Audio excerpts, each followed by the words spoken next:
I'm so glad to be here. I really am. I mean, this is just such an incredible community of people, such thoughtfulness and contribution and accomplishment and kindness. So I feel very privileged and at home and warm and honored to be here. And so excited to be talking about intimacy and the intimacy journey. Um, as one of the great, journeys of our lives. So I would like to start with an opening exercise, a centering and also kind of guiding initial process. Um, so if everybody could just close their eyes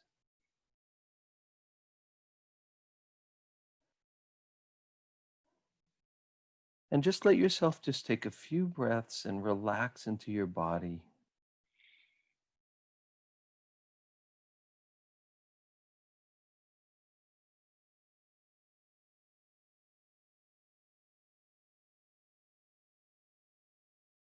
And acknowledge yourself for being here.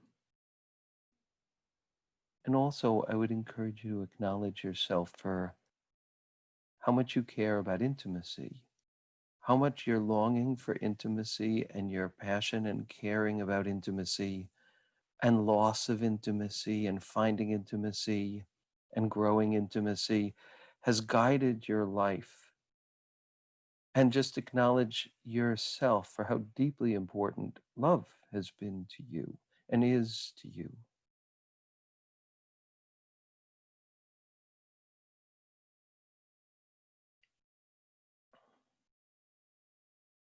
So we're just going to do a short process that's very lovely.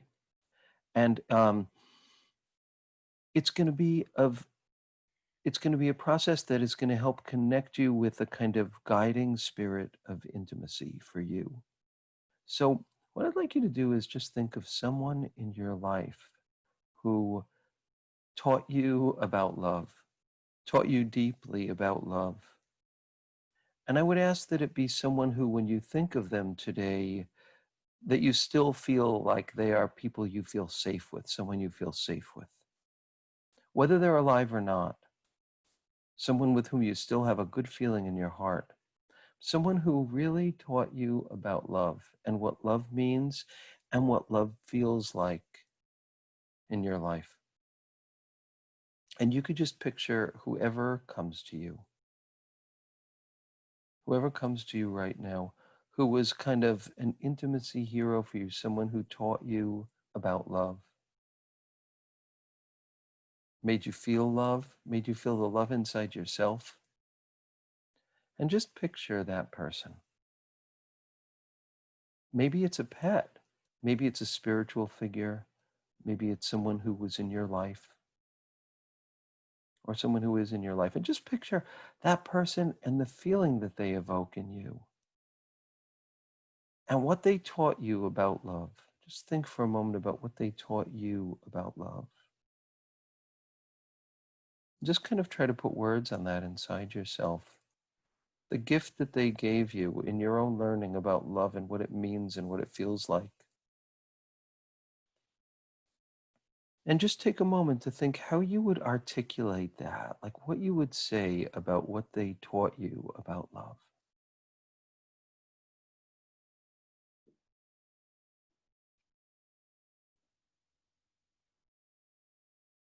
And just hold that to your heart, that message, that feeling, as a treasure of your life, a treasure of your intimacy journey.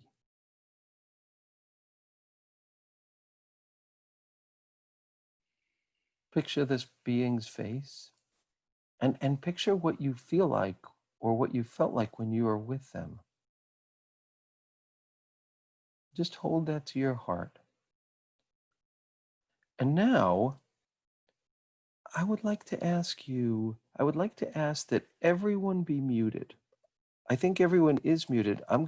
Let's mute us too, the staff, and not me yet.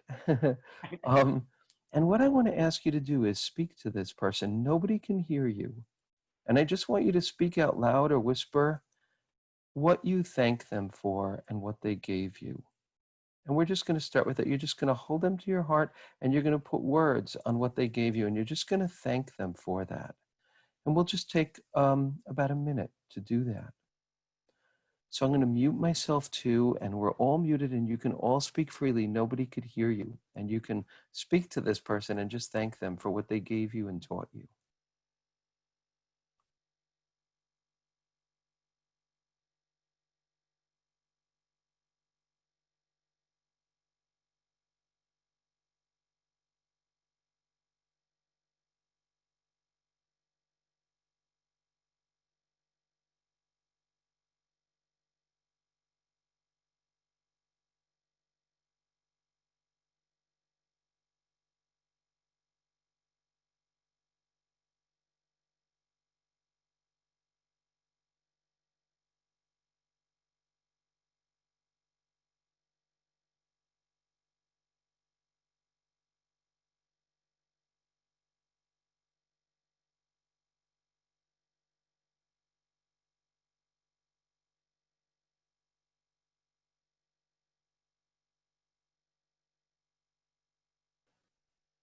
And just take another moment or two.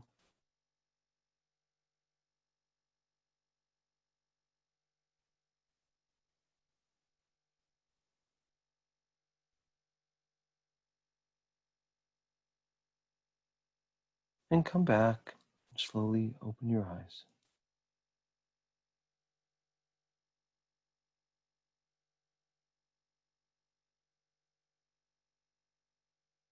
So all of our journeys, all of our intimacy journeys are so unique and so personal. And I heard the Dalai Lama speak once, and I remember him saying, just keep a warm spot in your heart. That was his practice. Just keep a warm spot in your heart. So I just want to invite all of us to keep the warm spot of this guiding light in our heart in a gentle way, just as we continue our journey together in this talk. Beautiful, Ken. Thank you. Mm.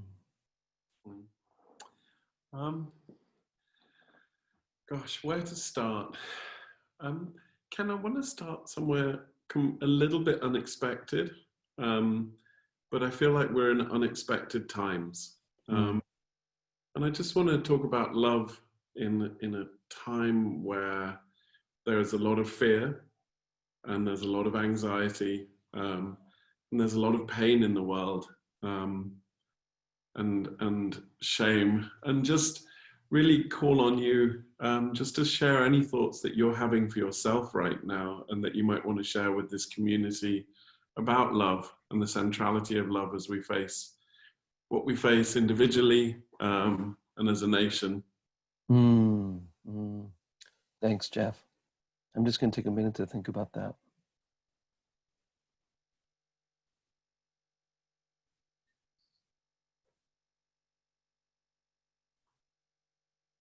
I think heartbreak, I think I'm going to talk less directly about what's happening in the country and more about suffering and love and pain and love.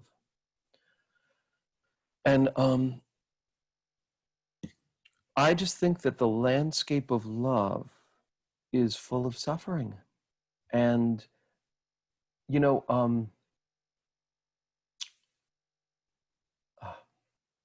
trying to think who said this now. My mind is drawing a blank. But one of the great poets, who I can't believe I'm forgetting his name now, he said that we're here for just a bit of time to learn to bear the beams of love. And it's not easy to bear the beams of love. And I think that there's this presentation about love that it doesn't involve suffering.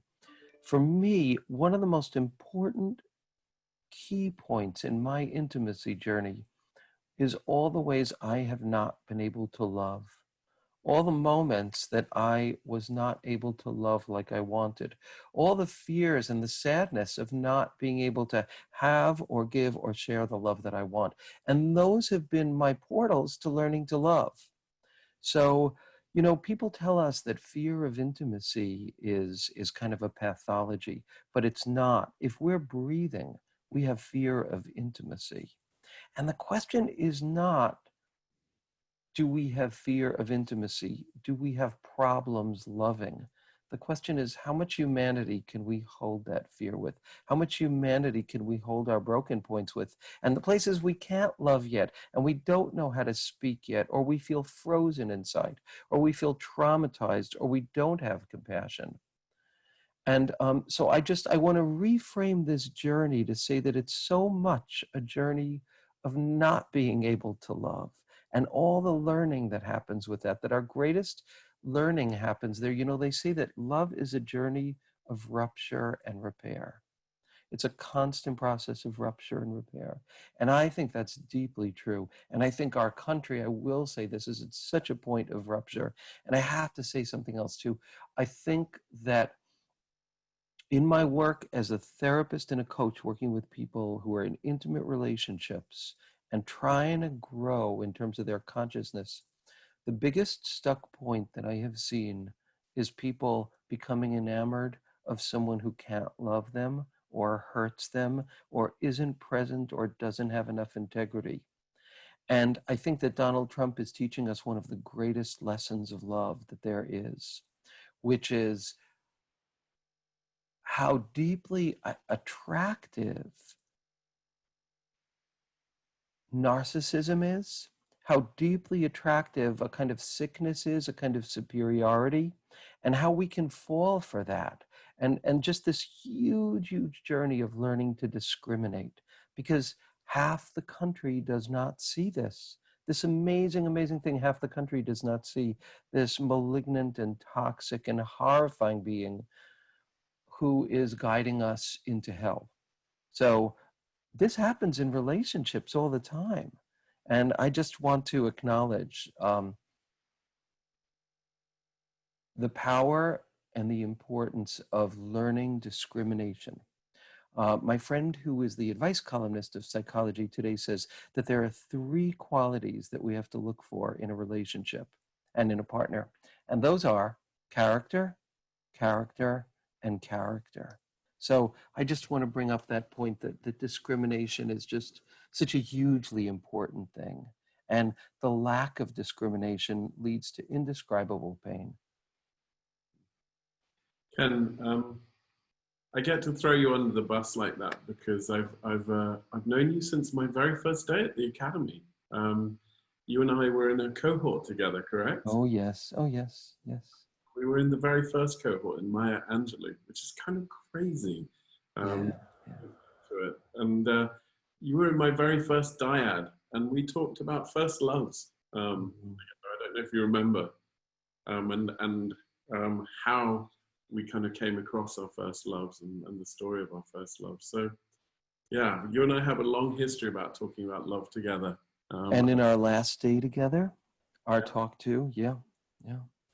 So I'm incredibly grateful that you joined us today. Mm. I feel like you've been on an incredible transitional journey yourself, right? When I first met you at the academy, you'd written your deeper dating book. You were practicing psychotherapist, but you were also looking on to go on this journey as an entrepreneur and start something completely different and kind of inhabit a different role with your partner Greg in the world. Why don't you tell us a little bit about that journey, both leading up to a couple of years ago when we met and then since then? I would love to. I'd love to.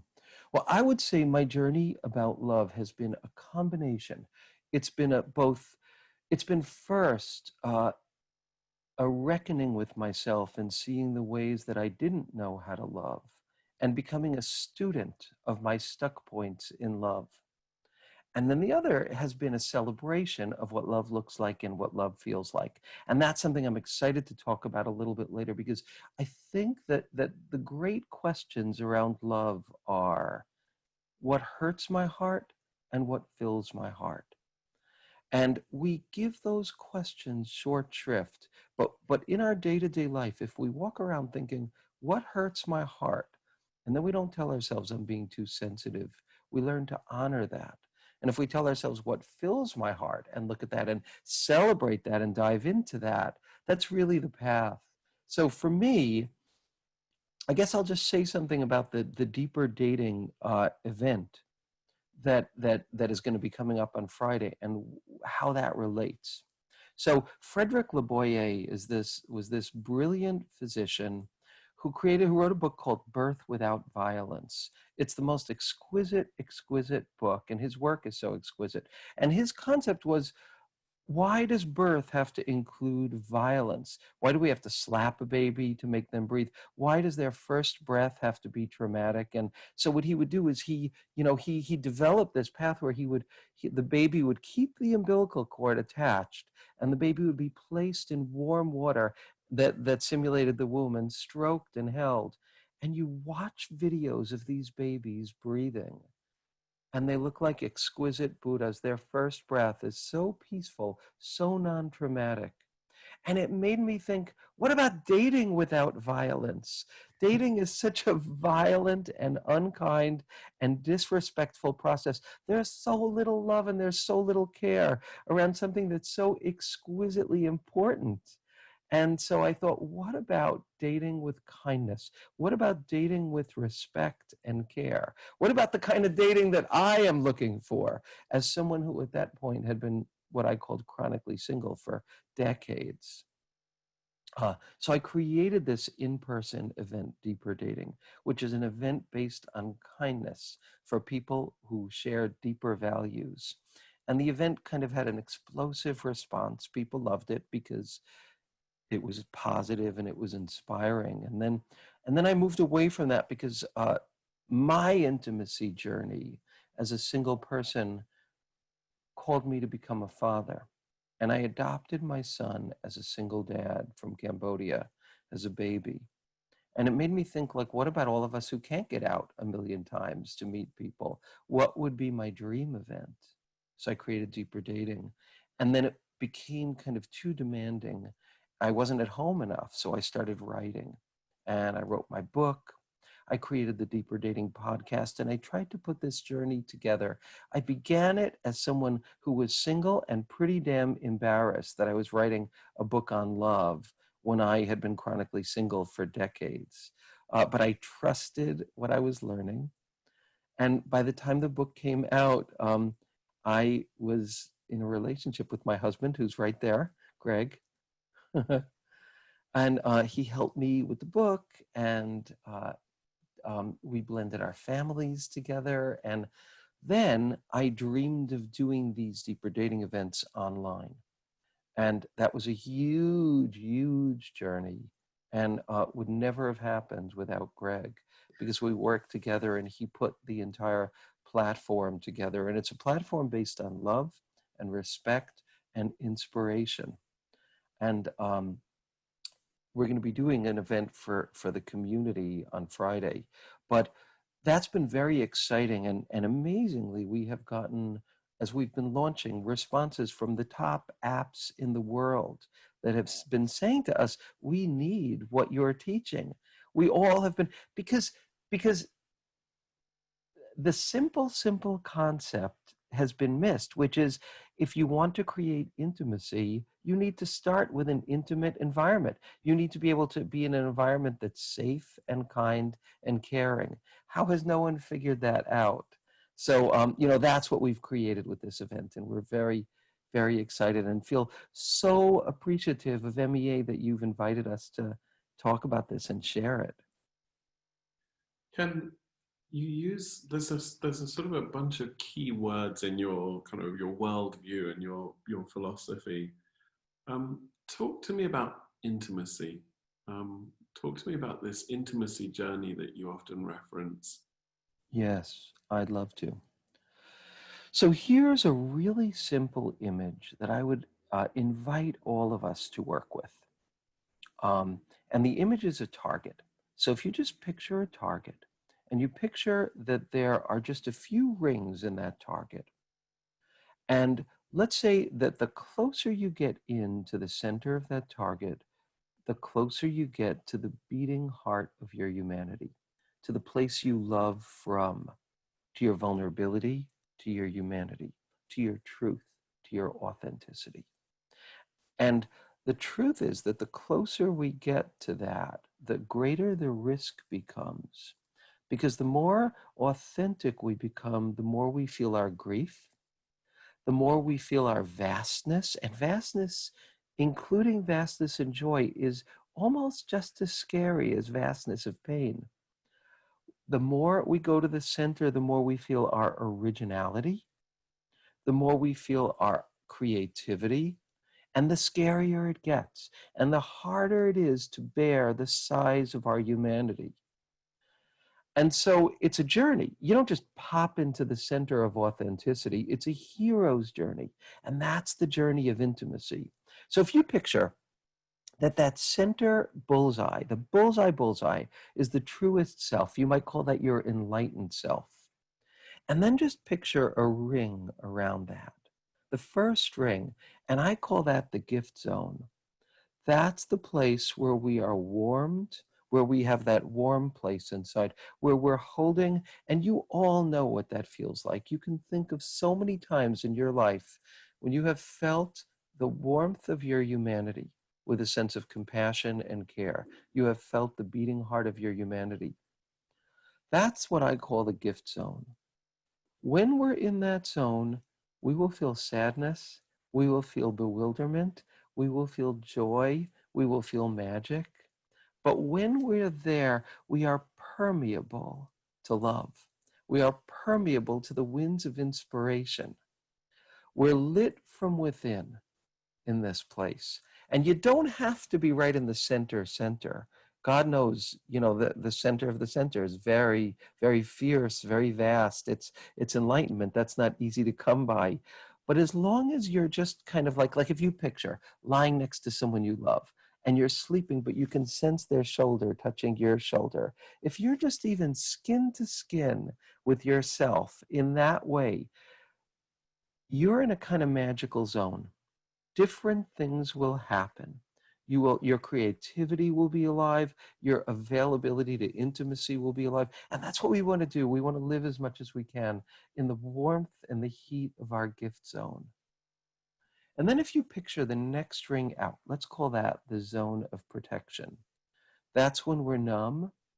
That's when we are I read this wonderful thing on Instagram. Somebody said at the beginning of the COVID kind of social isolation, she said, day one, I've committed to eating beautifully, to exercising, and to living my best life.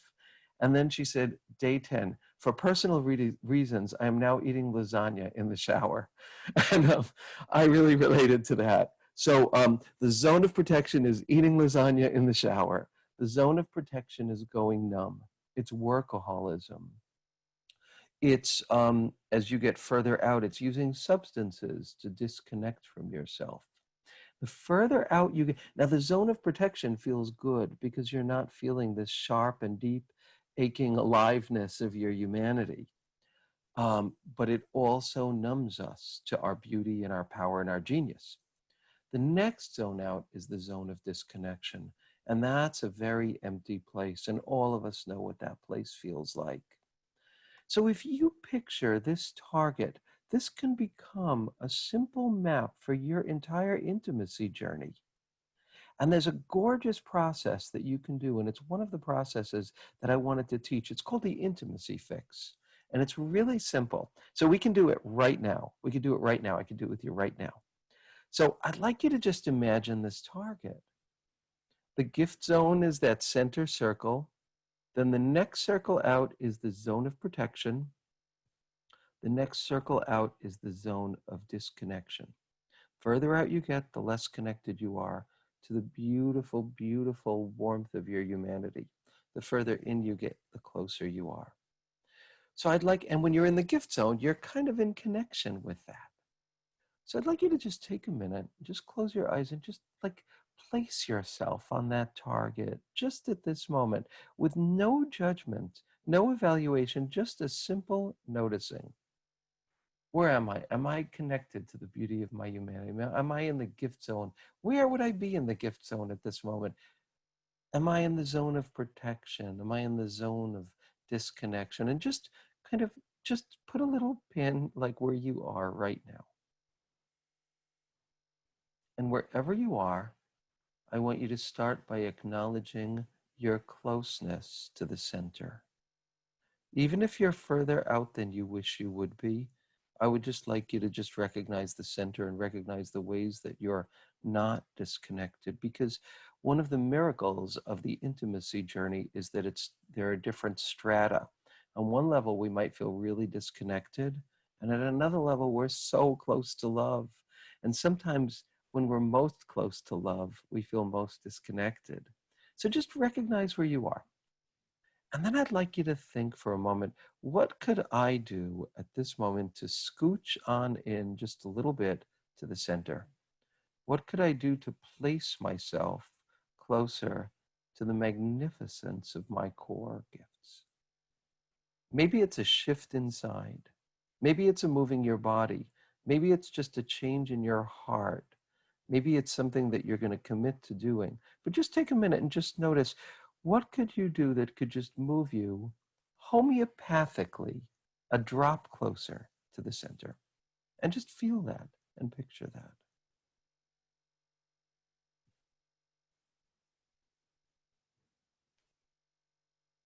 And if you can, inside yourself, just allow yourself to do that. We have such capacity for this. And just notice how that feels. And just take a minute to just hold this and just feel the ripples. And just take a breath in, exhale, and let it go. And this is an intimacy tool that we can do as often as we want. And it's a tool that really connects us to our genius. And I just want to say one other thing about that, which is the truth that we get taught, the kind of exoteric, obvious truth that we get taught about life, is that we're trying to get away from sadness and move toward joy and meaning and fulfillment and success. But the esoteric truth, the kind of secret truth, is that joy and vastness is easily as scary as pain and suffering. And so Jung said that all neurosis is a flight from suffering. And that's true, but also a lot of neurosis is a flight from joy. And our life task partly is learning to bear the beams of joy. That's in a way our deeper life task, is to do just what we did right now, to just move closer to the heat and the truth and the authenticity of love inside ourselves. That's a kind of act of micro heroism in our intimacy journey. Kind of got stuck on the lasagna piece. That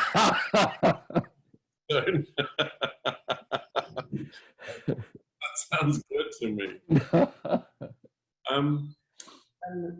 As you were sort of stepping us through that exercise, this idea that you could actually almost sort of self-guide. Mm-hmm. Another one of the ideas in your book and in a lot of your work is this sort of the inner mentor. Can you talk us through, is that kind of what an inner mentor is, or is there something else that you're pointing at? No, the inner mentor is a beautiful process. It is like my favorite practice in the world. I love it. I adore it. I think I'd rather wait just a little bit before doing it, because I think I want to leave room for kind of people to just, let the ripples of the one we just did to pass. So a little bit later, maybe even during Q&A, I'll come back to that. Beautiful. Okay. Yeah. So then the next thought I wanted to sort of talk about is, this is a distinct population, right? It's the Modern Elder Academy group and friends. For many of us, we're sort of looking at deepening our own intimacy journeys or our love journeys at a later stage in our lives. Is that a different journey, that intimacy journey, in your third act or second love? How does it differ? What's your experience there? Oh, yeah, so much around that. I just want to take a minute and think.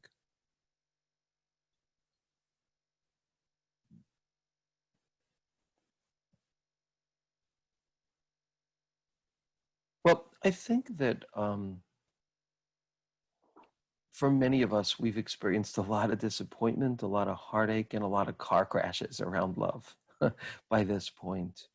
Um, I think that for many of us, not all of us, but for many of us, that kind of wildly urgent sexual fire that makes us really lose our perspective has dimmed enough that we can do the great act of better choosing, which is to not just look for attraction, but to look for inspiration. And to put inspiration on at least as high a point. And a little drop of a digression, this is a question that I think is like the best, most lovely. It's kind of the crown jewel question in the search for love for those of us that, are kind of willing to take it on. And it's this: does my soul feel safe with this person? That's the question. And when we make that our essential question, sexual attraction totally has to be there. I'm not at all saying it doesn't. But when that becomes the question, does my soul feel safe with this person? We realign, we dignify the essence of our being, and we choose differently. Not only do we choose differently, but our field shifts. And this is like an amazing thing. And I think that as we grow older and we gain more wisdom, the journey that I take people through in deeper dating, which applies to people who are looking for a relationship or who are in one already, or any step in between. The first stage is the recognition and the discovery of our core gifts. And our core gifts are the things that live in the center of their target, of this target. They're the places we feel the most deeply and intensely. And I won't go into this piece that much here. I do in many other places, my podcast, my book, my course. But our deepest pain and our deepest insecurities surround our core gifts, because they're the places that where our greatness lies, and greatness is not easy to bear. Genius is not easy to bear. Fierceness is not easy to bear. They're the places where the most passionate and the most sensitive. Hence, the places where we have gotten in the most trouble. And but those are the places that need to be rehonored and reclaimed. And I think that's what we're in the process of doing. Chip has talked about, like this, at this point in our lives, building a new home. You don't want to build on new wings to an old center. You want to create a new center. So if what the old home that we've created was kind of hiding the power and the authenticity of our core gifts, and then trying to airbrush ourselves to find love, that's the old home. The new home of intimacy is that the center of our home is that gift circle. It's our core gifts, it's our authenticity. And when we build out from there by saying, I only want to be with people with whom those parts feel treasured, imperfectly treasured maybe, but essentially treasured. When we do that, we have a whole new home. It shifts our entire intimacy journey. And this is a kind of piece of magic, I think, that is really true. And it's something I have seen countless times.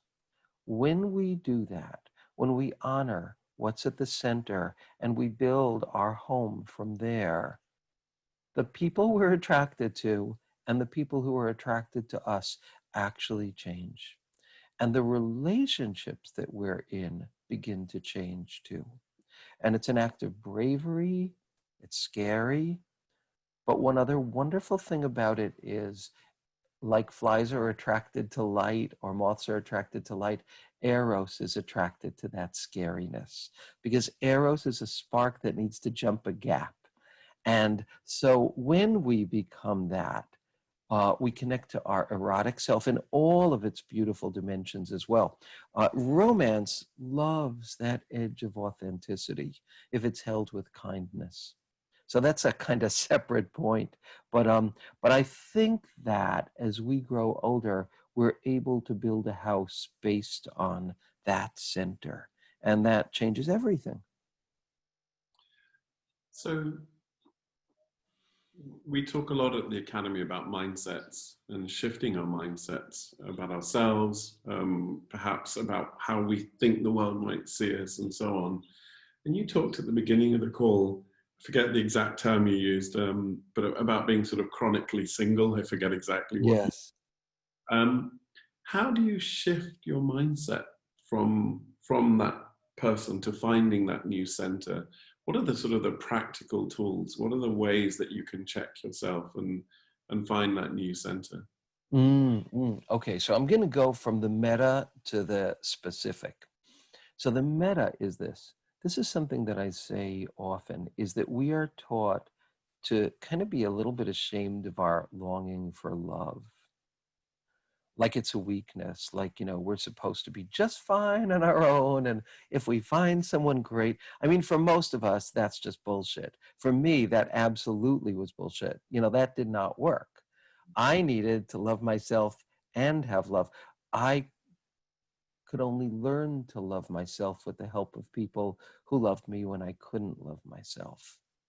So I want to say that the first thing that I think we need to do is to honor our longing for love and the pain in that, the tears in that, the sadness in the love that we've lost, the sadness for the love we haven't been able to hold. The desire and the longing for love is our rocket fuel that gets us out of the gravity zone of our selfish protection and those behaviors that push love away. The longing for love burns and it's rocket fuel. So that's what I want to say first is that, the parts of us that hurt that we don't have enough love, those parts are gold. Those are that's our hero, that part of ourselves that hurts because we want more love. The part of us that feels sad at the ways we've missed the moments of love that we could have held on to in our lives. That's the great part of us. So I want to say that first. Then I think, so with that, then I think we need to learn different skills, a whole new set of skills. I actually created a support group at one point for chronically single psychotherapists because, there are a lot of us and it was wonderful. It was so healing because we just helped each other on our journey. And I think that the second thing that we need is a path that makes sense to us, a kind of template for how growth happens around intimacy that makes sense to us. And there are so many of them out there, so many of them out there. I mean, I could just go on. The Gottmans and their work with intimacy, Harville Hendricks' magnificent imago therapy. In terms of self-love, Margaret Paul. Um, in terms of finding a relationship, Catherine Woodward Thomas, my work, Deeper Dating. So I think the first thing is to kind of find a path that really rings true to you, whatever that path is. And then the second thing is to follow that path with support. So there's this great book by Alan Deutschman. It's called Change or Die. And what he did was he took a number of people who had coronary events and were told unequivocally by their doctor that if they didn't change their diet, they would die. They would die. So as you can imagine, I think 90 or 95% of those who passionately had committed to change their diet couldn't do it. They went back to their old ways of eating. So even though they knew they were going to die. So this is the power of habit. This is the power of our wiring. So he looked at those 5% of people that were able to truly change their diet. And what he discovered is that they had a template for how they could grow. And then they had a community in which they could repeatedly fail, reflect, and rewire. So I think all of us need that. We need that kind of path. And in fact, I am holding and I'm going to be holding events for people that want to do deeper dating with a learning partner, because I believe so deeply in having a learning partner. So I think these are the keys. And I think that another key is kind of finding your inner guidance, because all of us have voices inside us all the time. One of the Sufi definitions of God is the spirit of guidance. So being able to find and connect to your own inner sense of guidance is a very powerful process. And that's the inner mentor process. And I could share that with everybody. Please do. I'd love to. Okay, so this is great. I do this one every day, every day. And my mom, who's an amazing person, she's a 90-year-old street artist, activist. Every day we call each other on the phone and we share our inner mentor message with each other. Um, okay, so what I'd like you to do for this process is to just get out a paper and pen or a journal. So take a minute, get that.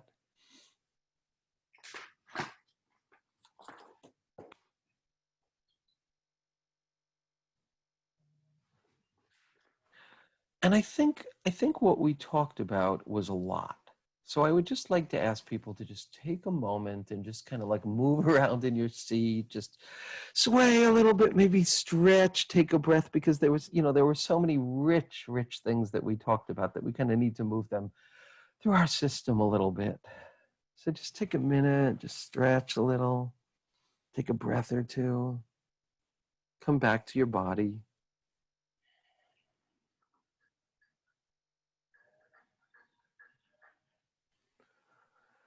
Okay. So this is a process that's going to take about 5 minutes. But when you learn it, you'll be able to do it super, super quickly in just moments. And it's kind of, this is what's amazing about it to me, is that I have a very highly active inner critic.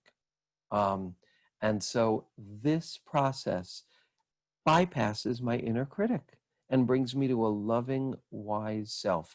How it does it, I don't know, but it does. And I think you'll find the same thing. So what I'd like you to do, you just have your paper and pen ready. I'd like you to close your eyes and just take a breath. And I'd like you to just remember a moment in your life that you felt very, very connected to love and warmth and safety. Just one moment that you felt those fabulous, good things. And just remember how that felt in your body, what that tasted like for you in your being.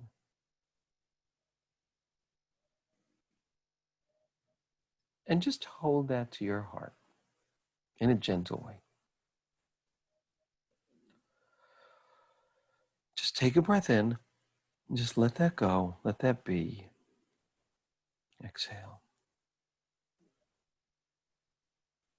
And now I'd like you to remember a time that you felt like really comfortable in your own skin. Just any time that you felt really comfortable in your own skin, just not against yourself, just really with yourself in your own skin. And remember how good that felt and what that felt like and the taste of that, because it's so uniquely you. It's like the you you're meant to be. So just remember the taste in your body and in your being self of that. Just be with that. Take a breath in, exhale, and just let that be.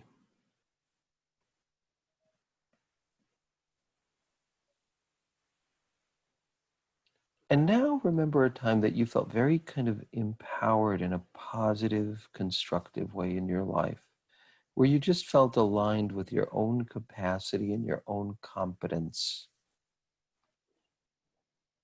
Just a time that happened naturally. Like that good feeling of really just being you, but being able to handle things. Just remember that feeling. You don't have to make any of these feelings any bigger than they are. Just let them be and just kind of taste those tastes of being so right in you.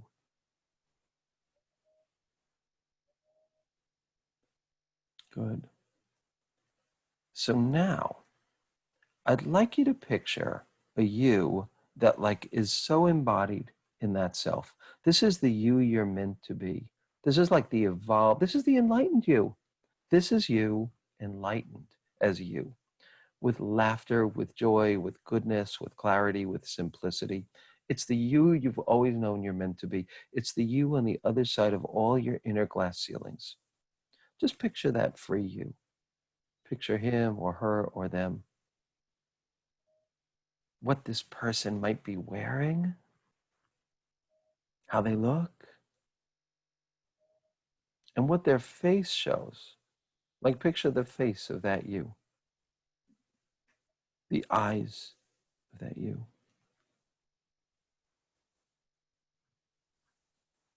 Just picture that gently. This you that you're born to be, meant to be. And now we're going to do a little visualization exercise. Just imagine you jump into that being. You don't have to earn this. You don't have to get there. This is like method acting. You just become the character. So just imagine that you have now stepped into that self that is this fully embodied you. And in a way, you don't have to imagine it because you kind of know what that tastes like. So just imagine that now you are in that you. And from this wonderful place of you, I want you to look at the you of today. Struggling, trying to grow, growing, creating. From this fabulous, fabulous place of like being the perfect parent, the evolved, enlightened you, look at the you of today and think, what do I most want to say? What guidance do I most want to call out and share? Like a loving parent that looks at their child who's kind of struggling with something and like forms the words that you most want to say, that really sees this being and gives them guidance. And now just write a little letter from this place to the you of today. But stay in that stream of being this you and let the words just kind of pour out. And do that right now. Just take a few minutes to do that.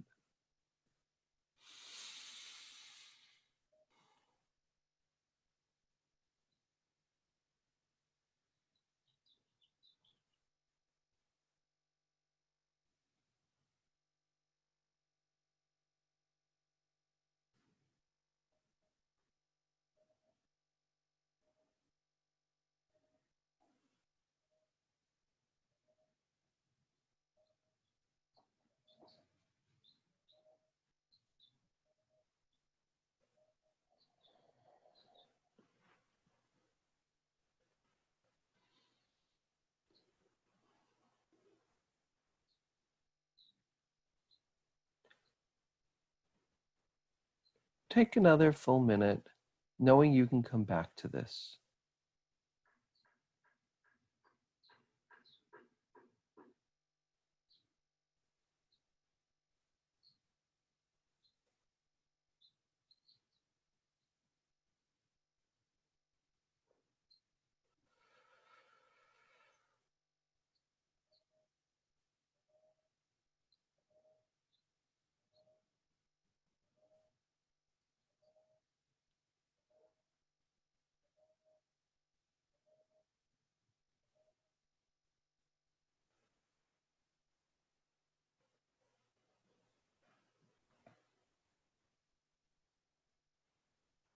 Okay, so just put your pens down, again knowing you can come back to this.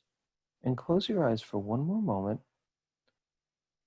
and go back to being this awesome, amazing, evolved older brother, older sister, enlightened you. And just kind of imagine opening your arms and taking the you of today into your arms. And now you get this great embrace because you're both the you of today and the you that you dream of becoming, holding each other. And every time you do this process, you will become closer in relationship to that you. You will gradually become bonded more and more, and you'll become that you more and more. So just enjoy that feeling. hold that to your heart and slowly come back to open your eyes. You can do this every day, and this can become your daily meditation. You couldn't do better than this guidance. And you can also do it super quick. Now you have that picture of you. You could just picture that you, become it, give out a message. The process could take 10 seconds, and you will almost always get something amazing. And that's, one of the greatest guides for your intimacy journey. Mm. That was lovely, Ken. Thank you. I want to switch gears a little bit because we only have 5 or 6 minutes left. And I want to sort of talk about what are we going to experience if we sign up for this online experience with you? Oh, sure. So, so you will see Greg and I at this event if you sign on. Well, here's what happens. This is the kind of environment that we've created. What we tried to do for Deeper Dating is create an environment that incubates closeness, warmth, and safety and inspiration from beginning to end. We are still beginning this, and we're deeply open to feedback and guidance. So here's what would happen. You would sign on to the link, and we're going to give you this link. And then you'd go to our platform and you would fill out a profile. And it's a profile that helps you kind of express your deepest values and passions, your core gift kind of places. And it kind of captures you in lots of different ways. There's a little video that I kind of teach and help with that. And then once you've done that, you get a link to the event, which is going to be this Friday, 4 o'clock Pacific, 7 o'clock Eastern. And then you sign on about 10 minutes early. You get there. I'll be there. Greg will be there kind of helping with all of the tech. I'll be there and I'll give a brief talk. And then all of this community will be breaking up into small groups. And I give you lots of questions, which are kind of fun, inspiring thought, real MEA kind of questions, and you'll get to answer those questions in your breakout groups. Because of this amazing algorithm Greg has created, every breakout group will be optimized so that you'll be with the people who share the most of your values and interests and passions. So it's a way to meet tribe members and friends as well. And because this event is not demographically segmented, it's not for lesbians or 40s and above in San Francisco. It's for everybody in this community. This is going to be more like a creating friendship, creating tribe, but everyone here is going to be single. So you can create learning partner relationships. You can have a community. There's a forum where everybody can share. And you might meet people that you're interested in that you can kind of develop a connection with. So you go through this experience of meeting all these different people, answering these fun questions. And then when that's over, you get another link, and that's to the community, the MEA alumni single deeper dating community. And everybody's profile is going to be there, and you'll have all the time that you want to instant message each other, to video chat with each other, to share as a community in the forum. It's just a warm and open environment for people to connect, share, and see what happens. Greg, did I leave anything out? No. Yeah, no, I think that was a good. Okay, good. Can we invite other people? So from our friendship groups or, a broader community, or does it only have to be MEA people? Oh, no, that would be wonderful. I just want people to be single. I just want people to be single for this so people aren't disappointed. So it's going to be in the Facebook group. We are going to put up the link here, and the event is going to last, yes. It's almost all women here, and I'll say something about that in a minute. So we're going to give the link right now in the chat box. Could we do that? Could we put the link in the chat box? Deeperdating.com, right? And the landing page is there? Or oh yeah, that's all you need to do is go to deeperdating.com. Right. We just fixed that to make it easy. Deeperdating.com. That's it. Yeah, so the landing page will have a link to register for the call, and then you'll also have the profile to fill out. How long would you say, Ken, how many questions, to fill out the profile? Let's say 15 minutes. And Say then the 15 minutes. song, more or less, people are curious. I'm sorry, say that again. How long will the whole event be? It will be about an hour and 45 minutes. Okay. So Yeah. a couple of hours. Yeah, yeah, yeah. And it will be, you'll leave feeling inspired. Here's what I want to say. Guys, please sign up because we can only take the first 40 people. The event's going to be closed after that. Conceivably, if you want to, and if we decide to do that, we can do other ones in the future. But for now, this is the one that we have planned, and we can only take 40 people. So if you sign up, please show up. That's, that we would ask because your spot, won't be available to anyone else. And I want to say, that there are going to be people of all different orientations, gender identities. So, but it will be mostly women because the community is mostly women. Please reserve the first 20 spots for men, LOL. That is a great idea. And we are working on the tech to do that and should have it shortly, but we don't have it yet. So guys, sign up quick. Guys, sign up. But also, if you have friends who are single, but perhaps not for you, maybe Oh, please. come Yeah. on. Yeah.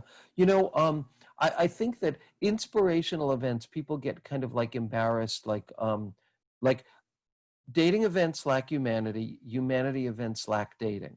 So this is a humanity event that includes dating. So, that's really what we're trying to do here.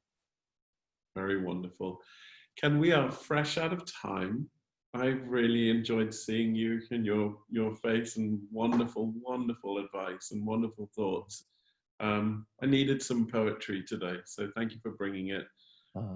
Leslie, any closing words or thoughts from you? I just loved that. And again, I recommend your book to anybody, whether you're in a relationship or not.